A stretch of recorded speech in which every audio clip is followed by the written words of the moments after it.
X1075. So if you're planning to head to the movies this weekend, we got to check in with our resident movie critic, Ransom. What'd you see for free this week? What's up, girl? I saw Suicide Squad. For free. Faux free. Before anything ever, before Well, any of us else get to watch it. To be honest, I did see it at one of the movie theaters that serves beer, so I did pay for some beer. All right. So it wasn't completely free.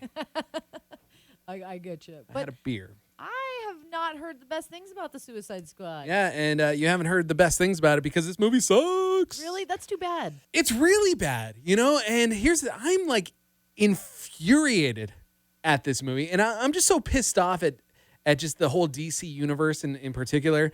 Batman v Superman earlier this year, that movie sucked, and it wasn't the actors' faults. Like, it was the post-production part of everything.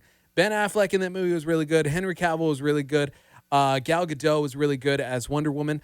But the editing of that film just made it nonsensical. It made no sense. And the same thing happens in Suicide Squad. Now, we got some great actors. We got Will Smith, who is incredibly likable. Yeah. We got Margot Robbie, who, again, is really, really good. She's super nice to look at, you know. You got Jared Leto. He's an Oscar winner. Love Jared Leto. Jared Leto, he plays the new Joker, and he's not in the movie enough to really formulate an opinion whether or not he's going to be a good Joker in future movies. Looks like it's all about him. It does, right? So you look at the previews and you're just like, oh, this is going to be really great. So maybe the Joker's going to be the bad guy. But it's got like a really great cast, and it's just so poorly edited that the story just makes no sense whatsoever. And it's disappointing because even the director is really good too. It's David Ayers. He did Training Day. He did End of Watch. This is a good director, but they recently spent $10 million on doing reshoots. Oh, and just a big waste of money. What a waste! You know what? It looks to me like it's one of those movies that tries to be too cool for school, and it just ends up being like a big. Well, the problem with this movie, the problem with Suicide Squad, is that it's too ambitious. They're trying to tell the story about this whole group of bad guys who are forced to be good guys. They're all implanted with a chip inside their neck, and if they don't do what the government tells them to do to save the world, the government will blow up their heads. They'll zap them. That's basically the story right there. And oh my goodness, man, it's so disappointing. Like I'm just so bummed out, MJ.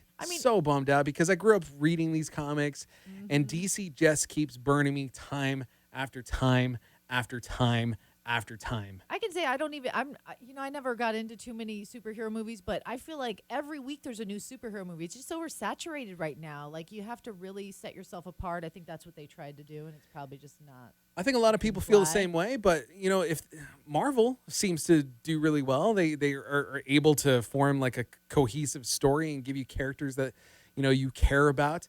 And DC just doesn't get it. I don't know if it's just Warner Brothers or they just don't care. They're just trying to hit their marks. They're trying to make sure that they hit the release dates, but it's just a mess. They got some big stars. Yeah, big stars, and they're fine. They're fine in this movie. Will Smith, he has one of the coolest action sequences I've seen all year, but that's not enough to save the movie. One great action sequence isn't enough to save the movie. Yeah. No, I hear you. All right, so Suicide Squad, wait for DVD or? It's projected to make a lot of money this weekend. If you haven't already bought your tickets, I guess if you've already bought your tickets, go watch it, maybe form an opinion on your own. But if you haven't bought your tickets yet, just skip it, man, because seriously, this movie's supposed to be aimed for me. I grew up reading these comics, and I hated it. So I'm just going to give you forewarning. Just skip it. Maybe wait till DVD. Maybe wait till Redbox. Well, what else is out? Is there another movie out this weekend? Nothing that our audience is going to like. 9 Lives. Is that the one where the guy gets turned into a cat? Yeah, Kevin Spacey turns into a cat for his daughter. Oh, hell no.